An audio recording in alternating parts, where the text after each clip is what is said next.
इस सेशन में हम प्रोबेबिलिटी के बारे में डिस्कस करेंगे। प्रोबेबिलिटी वर्ड चांस वर्ड का सिनोनियम है जो हम डे टू डे की लाइफ में बहुत यूज करते हैं। प्रोबेबिलिटी वर्ड का यूज होता है जिससे ये संकेत मिलता है कि कुछ घटित होना है। फॉर एग्जाम्पल, यदि हम कहें कि आपके चांस है बैंक मैनेजर के सिलेक्ट होने की, यानी कि इसका मतलब ये हुआ कि पॉसिबिलिटी है कि आप बैंक में मैनेजर की पोस्ट के लिए सिलेक्ट हो सकते हो। तो इस टॉपिक प्रोबेबिलिटी में हम डिफरेंट इवेंट की पॉसिबिलिटी को मेजर करने की ट्राई करेंगे। ठीक है, हम दिन प्रतिदिन जो प्रोबेबिलिटी वर्ड है, ये चांस वर्ड है, हम इसका बहुत यूज करते हैं। आपने इससे रिलेटेड वर्ड भी सुने होंगे जैसे संभव, संभाव्यता, संभावना एक्सेट्रा। इन सभी वर्ड का जो मीनिंग है वो एक ही है, यानी कि अगर कोई इवेंट होना है उसका होना, ठीक है, या फिर उस घटना के घटित होने के बारे में अनिश्चितता है। तो जब हम इस अनिश्चितता को मापते हैं तो इस अनिश्चितता के मापन को हम प्रायिकता यानी कि प्रोबेबिलिटी कहते हैं। प्रोबेबिलिटी यानी कि एक ऐसा कॉन्सेप्ट जो घटनाओं अनिश्चितता और निश्चित रूप से मापती। ठीक है, प्रोबेबिलिटी से रिलेटेड कुछ वर्ड्स है यहाँ पे, हम उन्हें डिस्कस कर लेते हैं। फर्स्ट वर्ड है यहाँ पे random experiment. Random experiment, an experiment whose outcome and result cannot be predicted even though all possible outcome are known in advance is called random experiment. For example, tossing a coin, throwing a dice, etc. Random experiment एक ऐसा experiment जिसका जो result है उसको हम पहले से ही predicted नहीं कर सकते, यानी कि उसकी भविष्यवाणी नहीं की जा सकती भले ही हमें पहले से ही उसके रिजल्ट्स पता हो। इसको हम कहते हैं रैंडम एक्सपेरिमेंट। फॉर एग्जाम्पल, यहाँ एग्जाम्पल दिया हुआ है टॉसिंग ए कॉइन और थ्रोइंग ए डाइस। अब हमें पता है कि जब हम कॉइन को टॉस करेंगे तो हमारे पास दो एक्सपेरिमेंट है, नंबर 1 या तो हेड आ सकता है, नंबर 2 या फिर टेल आ सकता है। ठीक है, लेकिन हम ये नहीं कंफर्म कर सकते कि हेड आएगा या टेल आएगा। तो एक रैंडम एक्सपेरिमेंट है कि कॉइन को हम टॉस करें तो रिजल्ट क्या आने वाला है, हम इसका अनुमान या इसकी भविष्यवाणी पहले से नहीं कर सकते। ठीक है, दूसरा है एग्जाम्पल यहाँ पे थ्रोइंग ए डाइस। ऐसे ही अब डाइस में 1 2 6 से अलग अलग नंबर होते हैं, 1 2 6 तक के। तो अगर हम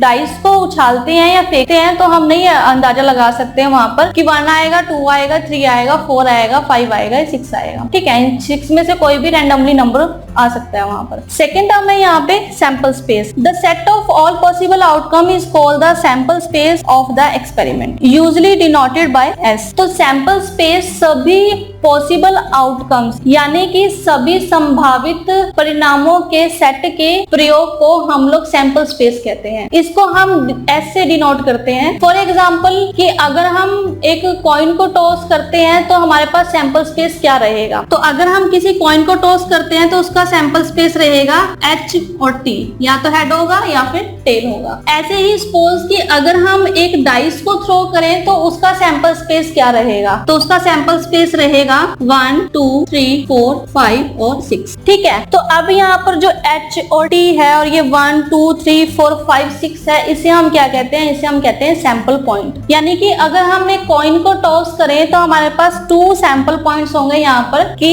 या तो वो हेड होगा या फिर वो टेल होगा। ठीक है, ऐसे ही अगर हम डाइस को थ्रो करें तो हमारे पास 6 सैंपल पॉइंट्स होंगे, 1 2 3 4 5 6। ऐसे ही और भी कई एग्जांपल है। ठीक है, नेक्स्ट टर्म है यहाँ पे favourable cases. The number of cases favorable to an event in a trial is a number of outcomes which occur the happening of an event. For example, in throwing 2 dice, the number of cases favorable to getting a sum 9 are 3 6 4 5 5 4 and 6 3। यानी कि किसी घटना के favourable case ऐसे परिणामों की संख्या होती है जो किसी घटना के घटने की तरफ संकेत करती है, इंडिकेट करती है कि ये जो इवेंट है वो होगा या नहीं होगा। ठीक है, एग्जाम्पल दिया हुआ है कि अगर हम 2 डाइस को यहाँ पर थ्रो करें, अगर 2 डाइस को यहाँ पर उछाला जाए तो नंबर ऑफ फेवरेबल केसेस होंगे 9 को प्राप्त करने के, वो होंगे 3 और 6, 4 और 5, 5 और 4, 6 एंड 3। ठीक है, यानी कि अगर हम 2 डाइस को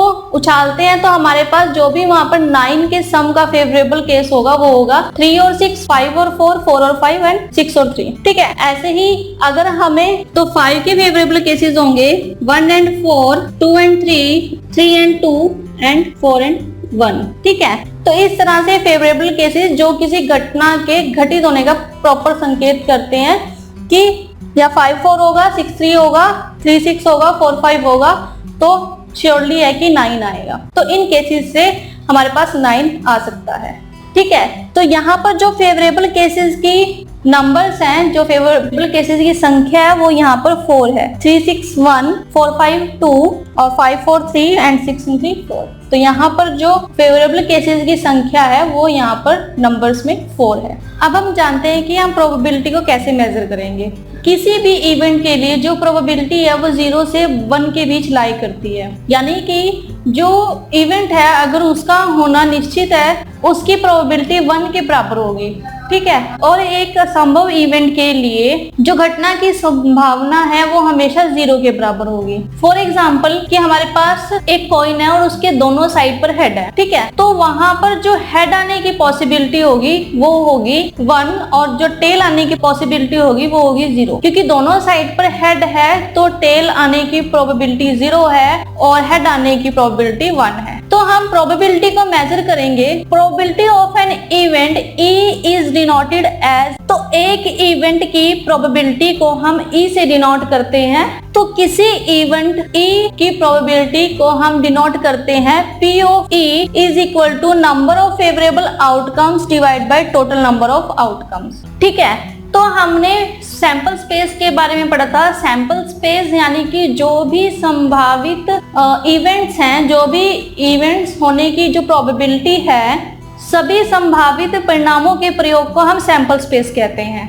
तो उन सभी आउटकम्स, जो भी संभावित परिणाम रहेंगे सभी के सभी, उनमें से जो भी पर्टिकुलर टाइप की इवेंट होगी उसकी प्रोबेबिलिटी होगी number of favourable outcome divide by total number of outcome, यानी कि number of outcome in favour of that event, ठीक है, divide by total number of outcome. तो जो यहाँ पे नंबर ऑफ फेवरेबल आउटकम्स हैं उसको हम डिनोट करते हैं N ऑफ E और टोटल नंबर ऑफ आउटकम्स को हम डिनोट करते हैं N ऑफ S। तो यहाँ पर जो P ऑफ E है ये क्या है? ये है जो नंबर ऑफ सक्सेस है किसी पर्टिकुलर इवेंट की, यानी कि अगर कोई हमारे पास नंबर ऑफ आउटकम्स है उनमें से कितने चांस है सक्सेस होने के, वो है P ऑफ E। ठीक है, तो अब हम जानते हैं कि अगर हमें किसी इवेंट के फेलियर होने की प्रोबेबिलिटी फाइंड आउट करनी हो तो हम उसे कैसे फाइंड आउट करेंगे या उसे कैसे मेजर करेंगे। P ऑफ E डैश, ठीक है, जो अनफेवरेबल या फिर किसी इवेंट के फेल होने की जो प्रोबेबिलिटी है उसको हम डिनोट करते हैं P ऑफ E डैश से। इसको हम मेजर कर सकते हैं number of unfavourable outcomes divide by total number of outcomes. तो नंबर ऑफ अनफेवरेबल आउटकम्स इसको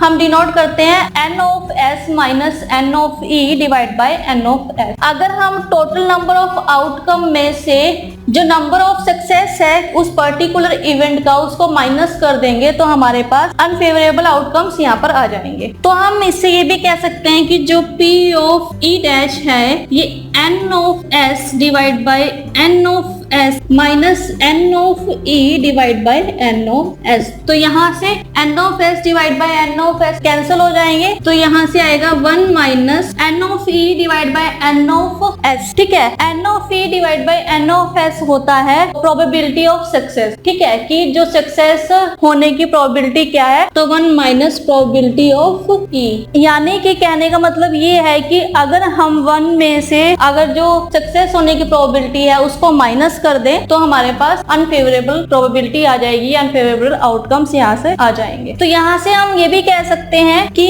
P of E plus P of E dash is equal to 1, यानी कि सक्सेस होने की प्रोबेबिलिटी प्लस फेलियर होने की प्रोबेबिलिटी ये 1 के इक्वल होती है। तो घटना जो घटित हो रही है और जो घटना घटित नहीं हो रही है उसकी प्रोबेबिलिटी 1 के इक्वल होगी। ठीक है, तो यहाँ से क्लियर है कि अगर हमें P ऑफ E यानी कि किसी इवेंट की सक्सेस होने की प्रोबेबिलिटी अगर हमें फाइंड आउट करनी हो तो हम उसे फाइंड आउट कर सकते हैं number of favourable outcomes divide by total number of outcomes, या फिर N of E divide by N of S। तो ऐसे ही अगर हमें अनफेवरेबल आउटकम या फिर हमें जो फेलियर होने की प्रोबेबिलिटी है वो फाइंड आउट करनी हो तो हम उसे फाइंड आउट कर सकते हैं number of unfavourable outcomes divide by total number of outcomes, या फिर 1 माइनस P ऑफ E या 1 minus number of success. Number of success किसी पर्टिकुलर इवेंट की 1 में से माइनस कर देंगे तो हमारे पास P ऑफ E डैश आ जाएगा। तो इसको हम एक एग्जांपल से समझते हैं। फॉर एग्जांपल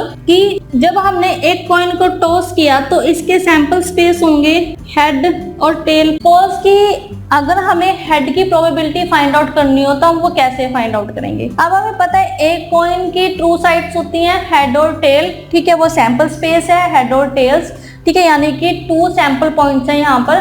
तो यहाँ पर अगर कॉइन को उछाला जाए तो हेड आने की जो प्रोबेबिलिटी होगी 1 bye total number of outcomes है 1 और 2, ठीक है, क्योंकि हेड 1 टाइम है यहाँ पर तो 1 बाय 2, 1 है यहाँ पर जो आने की प्रोबेबिलिटी है हेड के, divide by total number of outcomes है यहाँ पर 2, ठीक है, और फेवरेबल आउटकम्स है यहाँ पर 1, तो 1 बाय 2। ऐसे ही अगर क्वेश्चन में पूछा जाए probability not come to head, तो अगर हम देखें कि प्रोबेबिलिटी हेड ना आने की क्या होगी, वो भी होगी 1 माइनस, अब हमें पता है कि सक्सेस की प्रोबेबिलिटी क्या है यहाँ पे 1 बाय 2, तो 1 minus 1 by 2 is equal to 1 by 2, यानी कि हेड ना आने की प्रोबेबिलिटी भी होगी 1 बाय 2, क्योंकि इसमें जो टोटल नंबर ऑफ आउटकम्स है वो 2 ही है, हेड और टेल, और अनफेवरेबल आउटकम्स है यहाँ पर 1, यानी कि अगर हेड नहीं आएगा तो ऑब्वियस है कि वहां पर टेल आएगा, तो 1 बाय 2, ठीक है। तो अब ये हेड ना आने की प्रोबेबिलिटी है, तो यानी कि ये टेल आने की प्रोबेबिलिटी है 1 बाय 2। तो हम कह सकते हैं कि probability of favourable plus probability of unfavourable is equal to probability of favourable की है 1 बाय 2 और अनफेवरेबल की भी है 1 by 2 plus 1 by 2 is equal to ये आएगा 1। तो यहाँ से क्लियर है कि सक्सेस होने की प्रोबेबिलिटी प्लस फेलियर होने की प्रोबेबिलिटी ये 1 के इक्वल होगी। तो हमेशा जो घटने वाली घटना है और ना घटने वाली जो घटना है वो 1 के इक्वल होगी, ठीक है। तो आप ये फॉर्मूले याद रखिए कि अगर हमें P of E find out करना हो तो N of E divide by N of S, और अगर हमें P of E dash find out करना हो तो N of S minus N of E divide by N of S, या फिर 1 माइनस N ऑफ E, ठीक है। तो अगर आप इसे लर्न कर लेते हो तो आपके लिए जो प्रोबेबिलिटी के क्वेश्चन है उसे फाइंड आउट करना, उसे सॉल्व करना आसान हो जाएगा। कभी कभी सक्सेस या फेलियर की जो प्रोबेबिलिटी है वो किसी पर्टिकुलर इवेंट के फेवर में या ऑड अगेंस्ट होती है, तो हम उसे कैसे फाइंड आउट करेंगे। तो हमें पता है कि probability of success of an event E is P of E is equal to N of E divide by N of S, यानी कि अगर हमें सक्सेस की प्रोबेबिलिटी फाइंड आउट करनी हो तो हम कैसे फाइंड आउट करते हैं, number of favourable outcomes divide by total number of outcomes, यानी कि N of E divide by N of S। ऐसे ही अगर हमें probability of the failure of an event E is P of E, यानी कि अगर हमें किसी फेलियर इवेंट की प्रोबेबिलिटी फाइंड आउट करनी हो तो हम वो कैसे फाइंड आउट करते हैं, हम इसे डिनोट करते हैं P ऑफ E डैश से, तो ये N of S minus N of E divide by N of S, यानी कि total number of outcomes minus number of favourable outcomes divide by total number of outcomes, ठीक है। तो आप इससे यहाँ से फेलियर की जो प्रोबेबिलिटी है किसी इवेंट की उसे फाइंड आउट कर सकते हो। लेकिन कई बार क्वेश्चन में हमें डायरेक्टली सक्सेस और फेलियर इवेंट दिया होता है, तो हम जानते हैं कि हम odds in favour an event और ऑड अगेंस्ट द इवेंट इसे कैसे फाइंड आउट कर सकते हैं और इनका क्या मीनिंग है। तो यहाँ पर ऑड इन एन इवेंट दिया हुआ हमें P of E divide by P of E dash, यानी कि जो फेवरेबल आउटकम्स है डिवाइड बाय जो अनफेवरेबल आउटकम्स है। तो फेवरेबल आउटकम्स यानी कि N of E divide by unfavourable outcomes यानी कि N of S minus N of E, यानी कि number of outcomes in favour divide by number of outcomes not in favour. ऐसे ही हमारे पास odd against the event E, इसकी probability अगर हमें फाइंड आउट करनी हो तो हम ये कैसे करेंगे, probability of P of E dash divide by P of E, यानी कि probability of failure divide by probability of success is equal to N of S minus N of E, यानी कि जो प्रोबेबिलिटी है फेलियर की वो है यहाँ पर N of S minus N of E divide by N of E, यानी कि जो प्रोबेबिलिटी है यहाँ पर सक्सेस की। और यानी कि आप इन फॉर्मूलों की हेल्प से क्वेश्चन को सॉल्व कर सकते हो। तो यहाँ पर जो ऑड इन फेवर है किसी इवेंट का वो है favourable outcomes divide by unfavourable outcomes, ऐसे ही जो ऑड अगेंस्ट है किसी इवेंट का वो है unfavourable outcomes divide bye favourable outcomes. इसको एक एग्जांपल समझते हैं कि हमारे पास ऑड्स इन फेवर दिया हुआ है 4:5, ठीक है, उसकी रेशियो दी हुई है 4:5, तो यानी कि हमें यहाँ पर प्रोबेबिलिटी निकालनी है सक्सेस की, ठीक है। तो probability of success is equal to 4 divide by 4 + 5 = 4/9। और ऐसे ही अगर हमें ऑड अगेंस्ट दिया हो क्वेश्चन में, तो इसकी रेशियो दी हुई है सपोज 3:5, तो यहाँ पर हम प्रोबेबिलिटी निकाल लेंगे फेलियर की, तो ये आएगी 3:5 यानी कि 3 / 3 + 5 यानी कि 3/8। तो समझने वाला पॉइंट यहाँ पर ये है कि अगर हम ऑड इन फेवर की बात कर रहे हैं, यानी कि हम सक्सेस की प्रोबेबिलिटी की बात कर रहे हैं, तो यहाँ पर जो हमें रेशियो दिया हुआ है वो दिया हुआ है favourable outcomes is to unfavourable outcomes, ठीक है।